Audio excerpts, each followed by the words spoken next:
Hello everyone, I am very glad that you're joining this story. Subscribe, like and comment. Enjoy the story, smile more often. Have you ever had a moment where you realized, without a doubt, that you were nothing but an afterthought? Because I have. And it was my own parents who made me feel that way. I don't mean that in a dramatic, exaggerated way, like some fleeting moment of self-pity where I overanalyzed a situation. No, I mean it in the cold, hard reality of waking up on my 25th birthday and knowing, without question, that it was just another day for my family. No texts, no calls, not even a casual mention of it in the family group chat that I was still somehow a part of, despite feeling like an outsider in my own home for most of my life. I rolled over in bed, grabbed my phone from the nightstand, and checked the notifications out of some desperate hope that maybe, just maybe, this year would be different. But as expected, the only messages waiting for me were from friends, coworkers, and a couple of random promotional emails from stores trying to entice me with birthday discounts. My heart didn't even have the energy to sink anymore because it had been happening for so long that I should have been numb to it by now. 5 years. 5 birthdays in a row where my parents had forgotten. 5 years of blowing out candles alone or with friends who felt more like family than the people who had raised me. I dragged myself out of bed and tried to shake off the familiar feeling of disappointment settling in my chest. The last thing I wanted was to start my day feeling sorry for myself, so I did what I always did. I pretended it didn't matter. I got dressed, made coffee, and pushed myself through my morning routine like it was just another ordinary Wednesday, even though my mind kept replaying this same pathetic thought over and over again. Would it have killed them to send a text? Even something short, like, "Hope you have a good day." But no, my existence apparently wasn't significant enough for even that. At work, things felt a little less awful. My coworkers, who barely knew anything about my personal life, somehow managed to care more than my own family. They had a small celebration for me in the break room, complete with a store-bought cake and some balloons taped to the cabinets. It wasn't extravagant, but it was something, and something was more than my parents had ever given me. As I blew out the candles, I made the same silent wish I had made for years, to stop caring about people who didn't care about me. Later that evening, after I got home and changed into sweats, I mindlessly scrolled through social media, trying to distract myself from the nagging loneliness creeping in. That's when I saw it. A post from my mom's Facebook account, bright and cheerful, talking about how Lily's big day is coming up next week, and we have something very special planned for our baby girl. My stomach twisted as I stared at the words, reading them over and over, feeling something inside me tighten and snap at the same time. They hadn't just forgotten my birthday again, they were actively celebrating Lily's in advance. Planning something very special, making a whole public spectacle about it, while I sat here with nothing but a few half-deflated balloons from my coworkers and a cake that I had to pretend tasted better than it actually did. It wasn't about the birthday itself anymore. I didn't care about the cake or the presents or the celebration. It was about what this meant. It was about the fact that my parents had, yet again, made it crystal clear where I stood in this family. I should have been used to this by now. But when I saw what they had planned for Lily, something inside me snapped. I told myself I wasn't going to care, that I wasn't going to let it bother me, that I was done feeling disappointed over something I should have seen coming from miles away. But despite all my best efforts to convince myself otherwise, a tiny, stupid part of me still clung to the hope that maybe, just maybe, my parents had remembered my birthday after all. Maybe they had been busy that day, maybe they had forgotten in the moment but planned to make it up to me, maybe they had some kind of small surprise waiting that would prove I wasn't completely invisible to them. That foolish hope was the only thing that kept me from turning my car around as I pulled into their driveway, but deep down, I already knew how this was going to go. The second I stepped out of the car, I could hear the sound of laughter and music spilling out from the house, the kind of celebratory noise that made my stomach sink before I even reached the front door. I walked in without knocking, because it was still technically my home, or at least, it used to be, and the moment I stepped inside, I felt like I had been punched in the gut. The living room was packed with people, all smiling and clapping and drinking from plastic cups. A banner stretched across the ceiling that read, "Happy 21st Birthday, Lily," in big, glittery letters. There were balloons tied to chairs, a massive cake sitting in the center of the dining table, and Lily herself standing in the middle of it all like some kind of princess at a coronation. But that wasn't the worst part. No, the worst part was parked right outside in the driveway, the shiny red bow on the hood glinting in the sunlight like some sick joke. A brand new car. Not just any car, but the exact model Lily had been obsessing over for months, the one she had gushed about every time we passed a dealership, the one she had begged our parents for even though she already had a perfectly fine car that was barely 4 years old. And here it was, gifted to her on a silver platter, while I stood there, completely forgotten, waiting for someone to even acknowledge that I had walked into the room. I didn't say anything at first, just stood there, gripping my purse so tightly my fingers ached, watching as Lily squealed and hugged our father, bouncing on her heels like an overexcited child on Christmas morning. My mother was standing beside them, beaming with pride, her phone held up to take pictures, completely oblivious to the fact that I was standing just a few feet away, waiting for someone to say something, anything, to me. But no one did. Not my parents, not Lily, not even the relatives who should have at least noticed my presence. It was like I wasn't even there, like I was some stranger who had accidentally wandered into a party I hadn't been invited to. Minutes passed and still, nothing. Lily was too busy climbing into the driver's seat of her brand new car, running her hands over the steering wheel like she was touching something sacred, while my parents hovered nearby, laughing at her excitement, showering her with love and attention that I had never once received. It wasn't about the car, not really.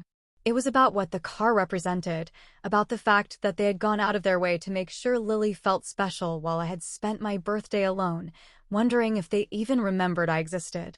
The anger hit me so suddenly and so violently that I felt lightheaded, my pulse pounding in my ears as I forced myself to breathe, to stay calm, to not cause a scene. But the words left my mouth before I could stop them, sharp and bitter and louder than I had intended. So, I guess this explains why you were too busy to remember my birthday last week. Everything went still for a moment. Lily turned to look at me, finally noticing I was there, but her expression was unreadable, like she didn't quite understand why I was upset. My father sighed, shaking his head as if I was the one being ridiculous, while my mother just blinked at me, completely unfazed, as if she had genuinely not realized what I was talking about.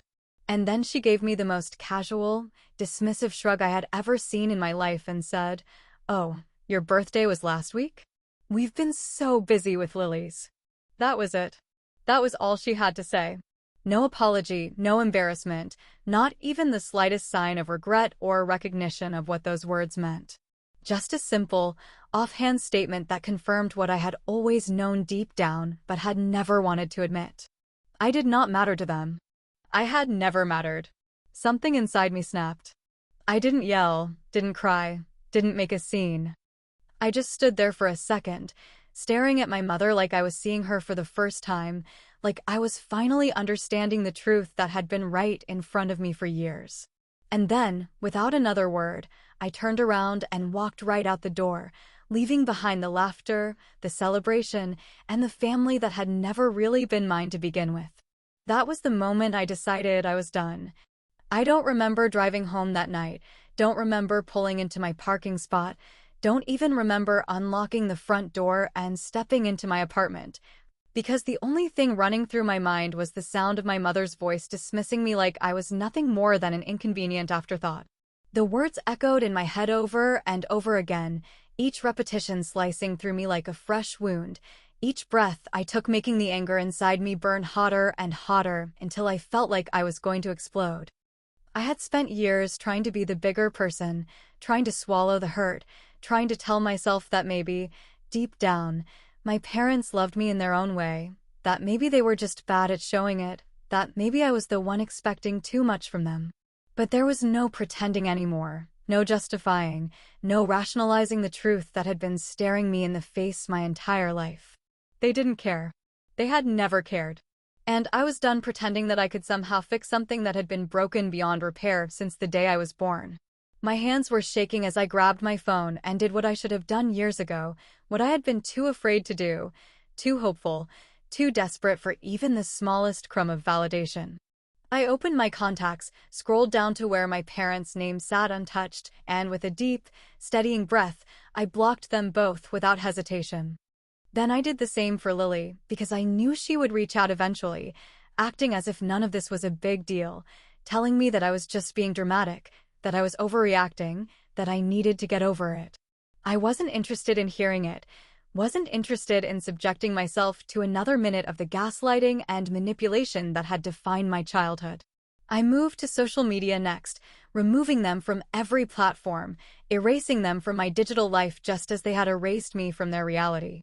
And then, for the first time in years, I turned off my phone and sat in complete silence, letting the weight of my decision settle in my chest like a heavy stone. At first, it felt good. No, it felt liberating. It felt like I had finally clawed my way out of the deep, suffocating pit they had buried me in for my entire life, like I had finally cut the strings that had kept me tethered to the illusion that I was part of a family that had never truly wanted me. For the first time in as long as I could remember, I felt like I could breathe without waiting for the inevitable disappointment to crush me again. But then the guilt started creeping in, uninvited and relentless, whispering all the things I had been conditioned to believe since childhood. You're being selfish, you're overreacting, family is everything, you can't just walk away, you'll regret this one day. The thoughts curled around my brain like poison, making my chest tighten, making my fingers itch to grab my phone and undo everything, to unblock them, to go back to the way things were, because at least then I didn't have to feel this overwhelming, crushing sense of finality. But before I could give in, before I could let that deeply ingrained guilt convince me that I was somehow in the wrong for finally standing up for myself, my phone lit up from across the room, vibrating furiously against the table like a warning signal. My heart pounded as I stared at it, as I saw the notifications piling up, one after another, as if my parents had suddenly remembered I existed the second they realized I wasn't within reach anymore. Missed calls, voicemails, text messages flooding in from numbers I no longer had to see. They were losing it, and I could already picture the kinds of things they were saying, already hear my mother's exasperated voice, already feel the sharp edge of my father's disappointment. But I didn't reach for the phone, didn't even move from my spot on the couch, because I already knew exactly how this was going to go. They weren't reaching out because they felt bad, weren't blowing up my phone because they had suddenly realized how much they had hurt me. No, they were doing it because they hated losing control. They hated that I had made a decision that didn't revolve around them. Hours passed, and eventually, the calls slowed down, the messages trickled to a stop, the desperate grasping at straws faded into silence. I thought maybe, just maybe, they had given up, thought maybe they had finally decided to just let me go. But then, just as I was about to let myself believe it was over, my email pinged with a new message, and the second I saw my mother's name in the sender line, I knew exactly what it was going to say before I even opened it. Family is forever. You don't just get to walk away because you're feeling sensitive. You're acting childish, Aaron. This isn't how adults handle things. You can be mad all you want, but at the end of the day, we are your family, and you will always need us more than we need you. Let me know when you're done throwing this tantrum, and we'll talk like rational people. Love, Mom. I stared at the words for a long time, reading them over and over again, dissecting every syllable, every passive-aggressive manipulation, every cruel undertone hidden beneath the surface of faux concern. It was so textbook her, so painfully predictable, so utterly infuriating that I felt my entire body tense up with a new, raw kind of rage. She didn't get it. She was never going to get it. No matter how much I tried to make her understand, no matter how much I begged for them to just see me, they never would. And that was when I realized that walking away wasn't enough, that simply cutting them off wasn't going to be enough, that ignoring them and hoping they would fade into the background of my life wasn't enough. Because they weren't going to just let me go, weren't going to quietly accept that I was done playing my assigned role as the disposable daughter, weren't going to respect my decision to choose peace over the endless cycle of neglect and favoritism. No, they were going to keep trying, keep pushing, keep finding ways to worm their way back into my life, because that was what they did. They took and took and took until there was nothing left, and then they blamed you for not being enough. I closed the email without responding, without letting the words dig into me the way they were meant to. Instead, I sat there, quiet and still, my mind racing with possibilities, with ideas, with plans that had been forming in the back of my head for years, but had never fully taken shape until now. If they wanted to pretend I didn't exist, then fine. But I was about to show them exactly what it felt like to be erased. You want to pretend I don't exist? Fine. Let's see how you handle it when I act like you never existed either. For the first time in my entire life, I was completely unreachable, fully disconnected, entirely beyond their grasp, and the realization must have sent them into an absolute panic because their reaction was nothing short of hysterical. At first, they tried to play it cool, probably convincing themselves that I was just being dramatic, that I was throwing some kind of childish tantrum, that I would eventually come crawling back the way they expected me to. But when I didn't respond to their emails, didn't answer their calls, didn't even acknowledge the flood of texts they had been spamming me with, they must have finally understood that I wasn't playing their game anymore, and that's when they lost their damn minds. It started with the constant calls to my work phone, the number I stupidly hadn't thought to change, the one they still had access to because I had never anticipated they would go this far. At first, I ignored them, let them go straight to voicemail, let my coworkers roll their eyes and joke about some crazy telemarketer who just wouldn't give up. But then, one day, my manager pulled me aside, her expression tight with concern, her voice low and careful as she told me that a man and a woman were standing at the front desk, demanding to see me, refusing to leave until I came out and spoke to them. And that was when I knew they had actually shown up at my workplace. The sheer audacity of it made my blood run cold, my hands clench into fists, my stomach twist into knots so tight that I felt physically ill. I had cut them off. I had made it clear I wanted nothing to do with them. And yet, here they were, standing in my office lobby like they had every right to invade my space, like they could just force their way back into my life because they weren't used to hearing the word no. I should have expected it, should have known they wouldn't let me go without a fight, but I had underestimated just how deeply entitled they felt to me, to my time, to my attention, to my existence. I took a slow, steady breath, forcing down the anger bubbling in my chest, then looked my manager in the eye and said the words I never thought I'd say about my own parents. Call security and have them removed from the building. The look on her face told me she wasn't expecting that, but she nodded, trusting that whatever was happening was bad enough to warrant my reaction, and within minutes, I heard the voices of the security guards escorting them out. My mother's indignant protests echoing down the hall, my father's voice dripping with barely contained rage as he hissed something about how humiliating this was, how I was making a scene, how I was going to regret this. I didn't regret a thing. But that was only the beginning. After being thrown out of my workplace like unruly customers at a store, they must have realized that I wasn't budging, that their usual tactics of guilt and manipulation weren't working, because their next move was to attack me in the only way they knew how, by trying to destroy my reputation. It started small, with the subtle, underhanded digs in group chats, the vague Facebook posts about ungrateful children and how heartbreaking it is to be abandoned by the people you love most. But then, it escalated into something much uglier, much more calculated, much more vicious. One day, I woke up to messages from extended family members I hadn't spoken to in years, cousins, aunts, distant relatives who suddenly seemed deeply concerned about my well-being, asking if I was okay, if I needed help, if there was something wrong. Confused, I scrolled through my notifications, my stomach dropping the second I saw the long, dramatic post my mother had made on Facebook, publicly painting herself as the heartbroken mother of a mentally unstable daughter who had suddenly cut off her loving family for no apparent reason. We've tried everything to reach out, but she won't answer. We're terrified for her mental state, for what might happen if she continues down this path of isolation and resentment. We love her so much, but we just don't know what to do anymore. Please, if anyone can get through to her, let her know that we only want what's best for her. I stared at the words, my vision blurring with sheer fury, my entire body stiff with rage as I realized exactly what she was doing. This wasn't about concern. This wasn't about love. This was about control. This was about making me look like the villain, about turning me into the unstable daughter who had lost her mind, about making sure that when people heard my side of the story, they would already be primed to believe that I was just some irrational, bitter woman who had cut off her family for no reason. But she had made one critical mistake. She had underestimated just how much proof I had. I had years' worth of messages, of missed birthdays, of forgotten holidays, of blatant favoritism that was so obvious it could be documented like evidence in a court case.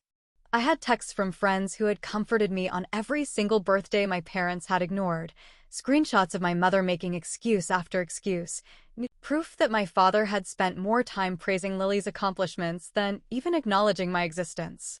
So I did what any rational person would do. I fought back.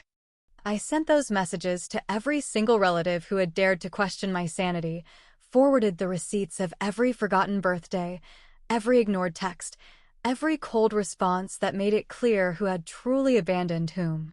I didn't yell, didn't get dramatic, didn't play into their narrative. I simply let the evidence speak for itself. And one by one, my relatives started seeing the truth.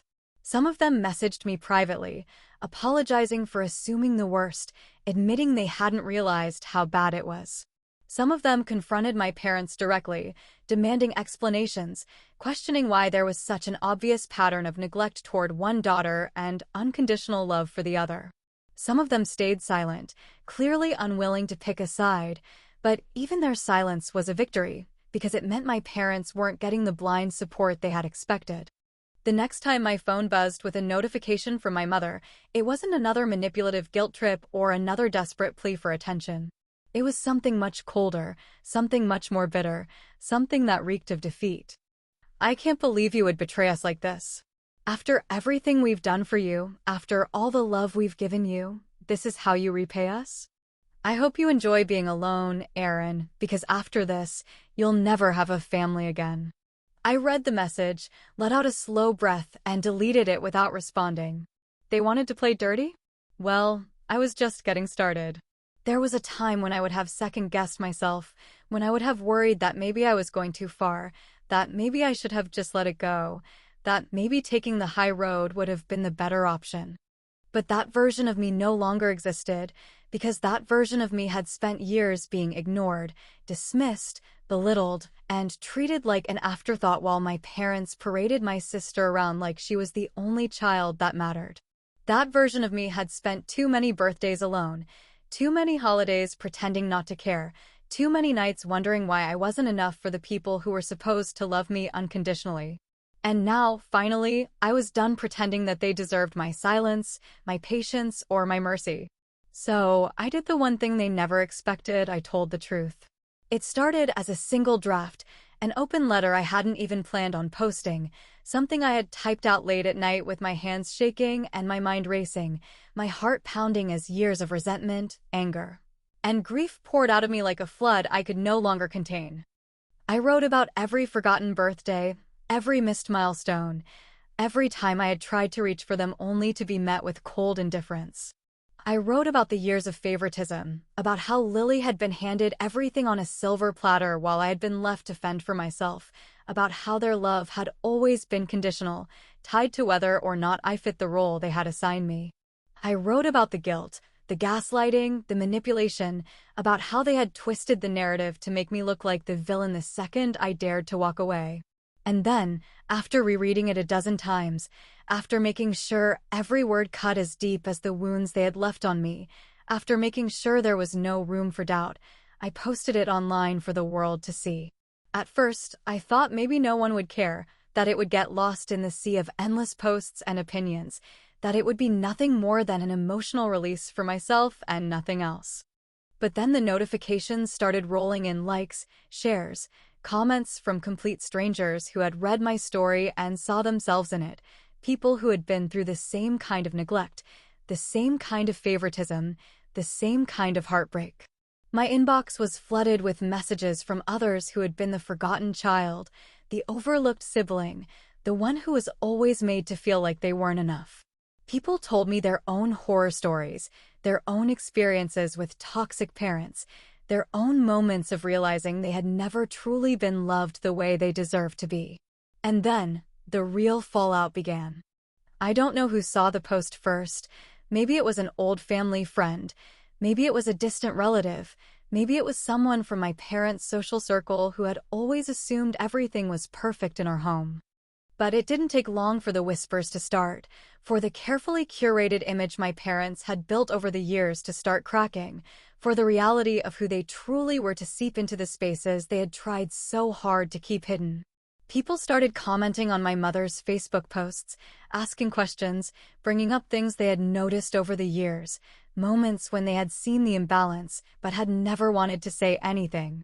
Others started openly calling them out, asking why they had treated one daughter like a princess while the other was left in the shadows. And then, as if on cue, my mother completely lost it. The meltdown came fast and furious, a public spectacle of denial, anger, and dramatic victimhood that was more pathetic than it was surprising. She started posting long, rambling statuses about how she had always done her best, how she had loved both her daughters equally, how she couldn't believe I would betray her in such a cruel way. She wrote about how I had always been the difficult one, how I had pushed them away, how I had chosen to be bitter instead of grateful. She sobbed in voice messages she sent to relatives, telling them that I was being manipulated by strangers on the internet, that I was trying to ruin their lives over petty childhood grievances, that I had been brainwashed into believing a false version of events. But the damage had already been done. For the first time in their lives, my parents were the ones being ignored, the ones being dismissed, the ones whose words fell on deaf ears. And it was killing them. The validation they had always relied on, the constant reinforcement of their self-image as loving, devoted parents, was suddenly stripped away, leaving them exposed in a way they had never been before. The people they had always relied on to take their side were now questioning them, doubting them, pulling away from them, and they couldn't handle it. My father, always the quieter one in public, tried to do damage control, tried to spin the story in their favor, sending carefully worded messages to mutual friends about how the situation was complicated, about how I had misunderstood things, about how they had made mistakes but always loved me. But it was too late. Because for once, people were seeing through their lies, and they had no idea how to cope with that. Lily, of course, tried to stay out of it, which wasn't surprising. She never had to fight for their love, never had to justify her existence, never had to wonder if she mattered. To her, all of this was probably just an inconvenience, something that had momentarily disrupted her world before things inevitably returned to normal. But things weren't going back to normal, not this time. Because for once, they knew what it felt like to be completely invisible. And I didn't feel a shred of guilt. His silence that followed in the wake of everything was almost unsettling, like the eye of a storm that had left wreckage behind, but hadn't fully passed, like the eerie stillness of a battlefield where the fighting had stopped, but the bodies were still there. Proof of all the destruction that had taken place. I had expected there to be more anger, more retaliation, more attempts to claw their way back into my life, but instead, after my mother's very public meltdown and my father's failed attempts at damage control, there was only quiet. They had finally stopped calling, finally stopped sending messages, finally stopped pretending they could guilt me into submission, and for the first time in my life, I was truly free of them. But the strange thing was, instead of feeling victorious, instead of feeling like I had won some grand battle, instead of feeling like all the years of neglect and mistreatment had been avenged, I just felt empty.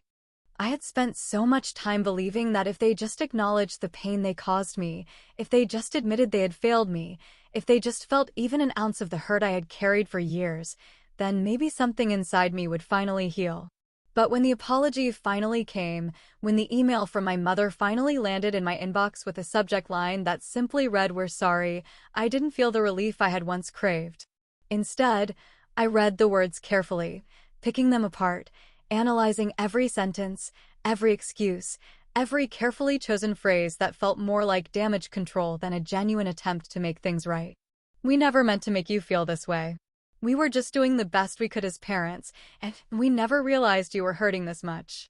Maybe we didn't always get it right, but we always loved you, and we don't want to lose you over something that should have been talked through as a family."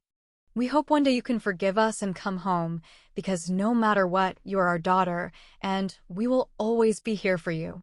I stared at the words, waiting for them to mean something, waiting for them to feel like more than just an attempt to save face, an attempt to rewrite history, an attempt to make themselves look like well-meaning parents who had just made a few mistakes. But that was the problem, wasn't it? They still didn't get it. They still didn't see the years of neglect as anything more than an unfortunate misunderstanding, still didn't acknowledge the way they had built my entire childhood around Lily while expecting me to just accept whatever scraps of affection they had left over. They thought saying we never meant to hurt you was enough, that simply acknowledging my pain without truly taking responsibility for it would magically erase all the years they had made me feel like I wasn't worth their time. I didn't respond. And then, a few days later, Lily reached out. I had expected her silence, had assumed she would stay out of it, had figured she would move on with her life, comfortably wrapped in the knowledge that no matter what happened between me and our parents, she would always be their favorite, their golden child, their pride and joy. But for some reason, she had decided she needed to say something, and when I finally opened her message, I was met with exactly what I should have expected from her all along. I don't know what you were hoping to accomplish by airing all our family's dirty laundry like that, but it was honestly really immature. Mom and Dad aren't perfect, but they love us, and instead of just talking to them like an adult, you decided to humiliate them in front of everyone. I don't even know what you want from them at this point. An apology? A time machine to go back and redo our entire childhood? Face it, Aaron, you've always been bitter and jealous, and this whole thing was just another excuse for you to play the victim. But hey, congrats, you got what you wanted. You got your pity party. I hope it was worth it. I read her words slowly, carefully, letting them settle, letting them sink in, letting them roll around in my mind until all that was left was cold, hard clarity. She would never see it. She would never understand it. She would never be able to wrap her head around the fact that this wasn't about jealousy, that this wasn't about some petty competition, that this wasn't about me wanting what she had. It was about me wanting something that had never even been on the table for me. Basic love. Basic respect. Basic human decency. She couldn't see that because she had never gone without it, had never known what it felt like to be the other child, the forgotten child, the one who only existed in the background. I deleted her message without responding. That was it. That was the last piece of it, the last attempt to justify everything, the last bit of gaslighting, the last desperate grasp at making me feel like the villain in my own story. And as I let the phone drop onto my bed, as I sat there in my quiet apartment with nothing but my own thoughts for company, I realized something I hadn't fully acknowledged until that very moment. I wasn't sad about losing them. I wasn't grieving the end of my relationship with my parents, because in reality, there was nothing to grieve. I had been without them for years, had been carrying their absence with me for as long as I could remember, had been hoping for something that had never existed in the first place. And then, just as I was about to get up, just as I was about to shut off my phone and let the whole thing finally rest, a small envelope sitting on my kitchen counter caught my eye. It had been dropped off at work, left for me by someone who clearly hadn't wanted to disturb me, and when I picked it up and slid my fingers beneath the flap, I felt my breath catch for just a moment. Inside was a simple, handwritten birthday card. But it wasn't from my parents. It wasn't from Lily. It was from my coworkers, the people who had remembered, the people who had cared, the people who had made an effort when my own family hadn't even bothered to send a single text. And as I ran my fingers over the signatures inside, over the little messages that wished me happiness and success and love, I realized something that made my chest feel lighter than it had in years. Sometimes family isn't about blood. It's about who actually gives a damn. I glanced at my phone one last time, at the list of blocked messages, at the unopened emails, at the loose ends I had never tied up. Should I read them? Should I give them one last chance? I thought about it for a long moment, staring at the screen, waiting for some part of me to tell me what to do. And then, without a second thought, I turned the phone off. And I walked away for good.